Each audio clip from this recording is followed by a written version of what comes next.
Hello दोस्तों, कैसे हो आप लोग। मैं आशा करता हूँ कि आप अच्छे होंगे। आपका स्वागत है ए टू जी गाइड के नए वीडियो में। और आज के इस वीडियो में हम स्विंग हाइज और स्विंग लोज पर चर्चा करने वाले हैं। And of course swing highs और स्विंग लोज के अराउंड डिफरेंट इंसाइट्स भी होगी इस वीडियो में। और फिर से ये बहुत महत्वपूर्ण है कि यहाँ आप ओपन माइंडेड रहे। इसीलिए जब भी मैं एक वीडियो अपलोड करता हूँ, जैसा कि मैंने पहले भी उल्लेख किया है, ये केवल बिगिनर्स के लिए नहीं है। आपको मेरी राय में ग्रेट इंसाइट्स मिलेगी। बेशक अगर मैं खुद कहूँ तो आपको स्विंग हाइज और स्विंग लोज पर ऐसी बेहतरीन इंसाइट्स मिलेगी जो आपने पहले नहीं सुनी होगी। और आपको बस बेसिक कॉन्सेप्ट को मास्टर करना है, जो आपको मास्टरी तक ले जाएगी और आपको एक प्रॉफिटेबल ट्रेडर बनाएगी। ये बहुत इंपॉर्टेंट है। इसलिए जब भी स्विंग हाइज और स्विंग लोज के बारे में कोई वीडियो होता है, उदाहरण के लिए बहुत सारे लोग होंगे जो सोचेंगे स्विंग हाइज और स्विंग लोज मैं पहले से जानता हूँ। और जब आप इस तरह से क्लोज माइंड वाले होते हैं तो लाइफ के एवरी एस्पेक्ट में आपके लिए सीखने और डेवलप होने का चरण बहुत कठिन हो जाता है। तो अब जबकि मैंने आपको अपना डेली का छोटा मैसेज दे दिया है, तो अब हम वापस वीडियो पर आते हैं। ठीक है, तो अब हम स्विंग हाइज और स्विंग लोज पर आते हैं। एक स्विंग हाई और एक स्विंग लो क्या होता है? तो यह एक 3 कैंडल पैटर्न है। तो इसका मतलब है, अगर हम इस कैंडल को उदाहरण के लिए देखें, ये अप कैंडल, फिर उसके लेफ्ट साइड हमारे पास एक और अप कैंडल है और उसके राइट साइड हमारे पास एक डाउन कैंडल है। अब अगर आप बीच में देखें तो ये विक है। तो हम मुख्य रूप से विक्स पर ध्यान देते हैं। वहाँ ये विक उसके राइट साइड के विक से ऊंचा है और उसके लेफ्ट साइड के विक से ऊंचा है। एक बार जब वह डाउन कैंडल क्लोज हो जाती है तो यह हाई अब एक स्विंग हाई है। तो आप अगर यहाँ पर देखें तो हमारे पास यहाँ पर भी एक स्विंग हाई है। यह कैंडल ऊंची है, विक उसके लेफ्ट साइड के विक से ऊंचा है और उसके राइट साइड के विक से ऊंचा है। तो यह एक स्विंग हाई बनाता है। 1 2 3 3 कैंडल पैटर्न। एक बार जब थर्ड कैंडल क्लोज हो जाती है तो यह एक कन्फर्म्ड स्विंग हाई है। तो अब अगर हम इसे पलट दें, तो हम इसे यहाँ उलट देते हैं, तो हमारे पास 1 2 3 है। ये विक उसके लेफ्ट साइड के विक से नीचे है और उसके राइट साइड के विक से नीचे है। तो ये आपका स्विंग लो है। और यहाँ भी सही है, ये विक नीचे है जो लेफ़्ट साइड है और उससे नीचे है जो राइट साइड है। और यहाँ भी ये सभी स्विंग लोज हैं। और यही स्विंग लो और स्विंग हाई बेसिक्स हैं। और ऐसे ही हम स्विंग हाइज और स्विंग लोज की पहचान करते हैं। फिर से एक 3 कैंडल पैटर्न है। तो अगर हम एक और एग्जाम्पल यहाँ लें तो ये एक स्विंग हाई है। सही है, ये ज़्यादातर विक्स के बारे में है। यहाँ तो वह विक उस कैंडल से ऊपर है जो लेफ़्ट साइड है। और फिर कैंडल जो राइट साइड है वह एक स्विंग हाई है और इसे एक अप कैंडल होने की ज़रूरत नहीं है। फिर यहाँ हमारे पास एक और स्विंग हाई है, एक और स्विंग हाई, यहाँ एक स्विंग लो है, यहाँ हमारे पास एक और स्विंग हाई है, एक और स्विंग हाई स्विंग लो, यहाँ एक और छोटा स्विंग हाई यहाँ है। मुझे लगता है अब आप शायद इसे समझ पा रहे हैं। ठीक है, तो अगर हम थोड़ा और डीप में जाएं इन स्विंग हाइज और स्विंग लोज में, ये स्विंग हाइज और स्विंग लोज कभी कभी प्रोटेक्टेड होते हैं। हम इन स्विंग हाइज और स्विंग लोज का उपयोग करते हैं देखने के लिए कि प्राइस कहाँ पर जाने वाली है, और यह भी देखने के लिए कि कौन से स्विंग हाइज और स्विंग लोज प्रोटेक्ट हो रहे हैं। बेशक अगर स्विंग लोज ब्रेक हो रहे हैं तो एग्जाम्पल के लिए यहाँ majority of swing lows break हो रहे हैं, जो ये इंडिकेट कर रहा है कि ट्रेंड अभी बेरिश है और स्विंग हाइज यहाँ पर प्रोटेक्ट हो रहे हैं। तो जब स्विंग हाइज प्रोटेक्ट होते हैं और स्विंग लोज ब्रेक होते हैं, तो ये एक बहुत ही बेसिक अप्रोच है बेरिश मार्केट स्ट्रक्चर को देखने का। और जब स्विंग लोज प्रोटेक्ट हो रहे हैं और स्विंग हाइज ब्रेक हो रहे हैं, तो ये हमारे पास एक बहुत ही बेसिक अप्रोच है बुलिश मार्केट स्ट्रक्चर को देखने का। तो यहाँ हम इस मार्केट स्ट्रक्चर को देख सकते हैं और आप शायद देख सकते हैं हमारे पास एक स्विंग हाई यहाँ है। इस स्विंग हाई ने उस स्विंग हाई को स्वीप नहीं किया। तो ये कौन सा प्रीमियम अरे का टाइप है? ये एक स्विंग फेलियर है। देखिए अब आपको कैसे सब कुछ समझ आ रहा है। तो ये स्विंग हाई अब प्रोटेक्टेड है और अब ये स्विंग हाई प्रोटेक्टेड है। फिर हमारे पास एक छोटा स्विंग हाई यहाँ पर है जो स्विंग हाई स्वीप हो रहा है। उस पर ध्यान दें कि वह क्यों स्विंग हाई स्वीप हो रहा है। फिर यह स्विंग हाई अब प्रोटेक्ट हो रहा है। फिर हमारे पास एक और स्विंग हाई, यहाँ एक और स्विंग हाई, यहाँ वे दोनों स्वीप हो रहे हैं। क्यों?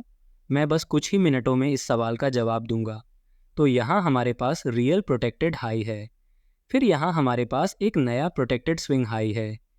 यहाँ हमारे पास एक नया प्रोटेक्टेड स्विंग हाई। और अब हम नीचे जा रहे हैं और फिर हम ड्रॉ ऑन लिक्विडिटी तक पहुँच गए हैं, जहाँ फिर आप देखेंगे कि प्राइस अब शिफ्ट होने लगता है। और ये हाइज जो पहले प्रोटेक्टेड थे अब वो उतने प्रोटेक्टेड नहीं हैं। तो चलिए उस बात पर वापस आते हैं जो मैंने अभी मेंशन किया था कि ये स्विंग हाइज क्यों स्वीप हो रहे हैं। ये स्विंग हाइज को तो प्रोटेक्टेड होना चाहिए ना, ठीक है। तो यहाँ एक बहुत सिंपल मेथड है जो कि मैं यूज़ करता हूँ। अगर हम थोड़ा जूम आउट करें और 15 मिनट के टाइम फ्रेम पर जाए और देखें कि मैंने अभी क्या किया, देखिए कि ये कैसे अब ज़्यादा सेंस बना रहा है। हम किसी जगह में पहुँच रहे हैं जो एक टाइम फ्रेम के ऊपर है। तो ये वह जगह है जहाँ मैं हमेशा मेंशन करूँगा कि आप जिस टाइम फ्रेम पर ट्रेड कर रहे हैं उसे हमेशा उस टाइम फ्रेम के कॉन्टेक्स्ट में होना चाहिए जो इसके ऊपर है। तो यह एक सेंटेंस है जिसे आप मुझे अक्सर उल्लेख करते हुए सुनेंगे। अगर आप 5 मिनट पर ट्रेड कर रहे हैं उदाहरण के लिए, तो यह हमेशा 15 मिनट के कॉन्टेक्स्ट में होना चाहिए। अगर आप 15 मिनट में ले रहे हैं तो यह 1 आवर के कॉन्टेक्स्ट में होना चाहिए।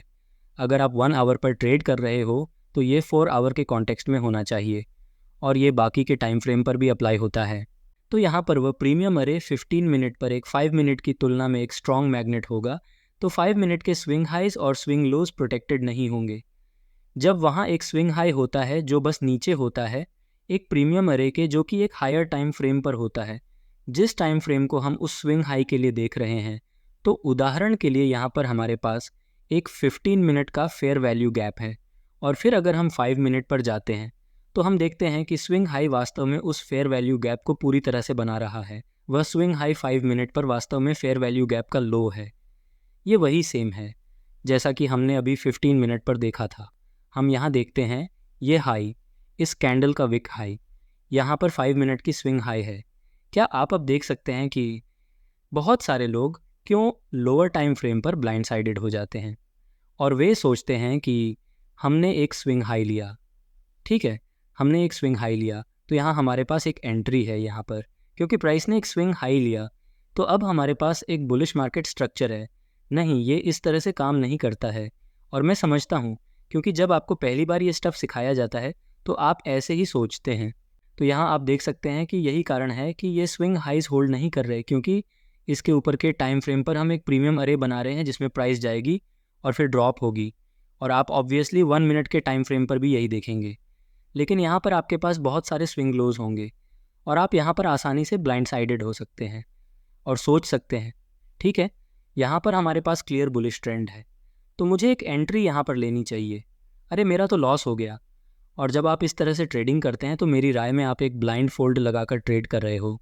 हर टाइम फ्रेम को इसके ऊपर वाले टाइम फ्रेम के कॉन्टेक्स्ट में होना चाहिए। जब आपके पास ये होता है तो आपसे इस तरह की गलतियाँ नहीं होंगी। तो क्या आप अब देख सकते हैं क्यों मैंने वीडियो की शुरुआत में कहा था कि जो एक बहुत ही बेसिक वीडियो की तरह लगता है वह एक बेसिक वीडियो नहीं होता है। एक और बात, हमने अभी अभी इन स्विंग हाइज पर चर्चा की, लेकिन यहाँ पर क्या हुआ, हमारे पास बहुत सारे स्विंग हाइज हैं जो बस टेकआउट हो गए और अचानक हम फिर से नीचे गिर गए। तो हम क्यों नीचे गिर रहे हैं जबकि स्पष्ट रूप से 15 मिनट की मार्केट स्ट्रक्चर यहाँ बुलिश है। हम स्विंग हाइज ले रहे हैं और हम स्विंग लोज को प्रोटेक्ट कर रहे हैं। अर्जो ने तो अभी कहा कि अगर स्विंग हाइज ले जा रहे हैं और स्विंग लोज प्रोटेक्ट हो रहे हैं तो मार्केट स्ट्रक्चर बुलिश है। तो ये क्या हो रहा है, और यह अक्सर होता है कि आपको सोशल मीडिया इन्फ्लुएंसर या गुरु मिलेंगे जो इंस्टाग्राम, ट्विटर, यूट्यूब पर आपको बताएंगे, और वह आपको यहाँ एक फैंसी टर्टल सूप एंट्री बेचेंगे। हम कैसे जान सकते हैं कि प्राइस ने इन सभी स्विंग हाइज को ले लिया और फिर यहाँ ही रुक गया और फिर यहाँ नीचे चला गया? हम कैसे जान सकते हैं? चलो हम वही लॉजिक यूज़ करते हैं जो हमने 5 मिनट और 15 मिनट के टाइम फ्रेम पर किया। चलो जूम आउट करते हैं। अगर हम डेली पर जाते हैं तो हमें क्या दिखाई देता है? Previous day high. यहाँ लिक्विडिटी है इस प्रीवियस डे हाई के ऊपर, और फिर क्या? एक फेयर वैल्यू गैप, एक डेली फेयर वैल्यू गैप जो किसको एम कर रहा है? एक डेली फेयर वैल्यू गैप को। यहाँ क्या आप अब देख सकते हैं कि मैं किसे एम कर रहा हूँ? क्या आप देख सकते हैं कि मैं आपको क्या बताने की कोशिश कर रहा हूँ? तो 15 मिनट में आप बिल्कुल ब्लाइंड साइडेड हो जाओगे यहाँ पर। लेकिन अगर हम डेली पर फ्लोट को अप्लाई करें, जो कि हमने पिछले वीडियो में सीखा था, उसे लागू करते हैं तो हम पहले से ही जान सकते हैं। तो आपकी फर्स्ट लाइन ऑफ डिफेंस क्या है? फेयर वैल्यू गैप, ये डेली फेयर वैल्यू गैप फिर से।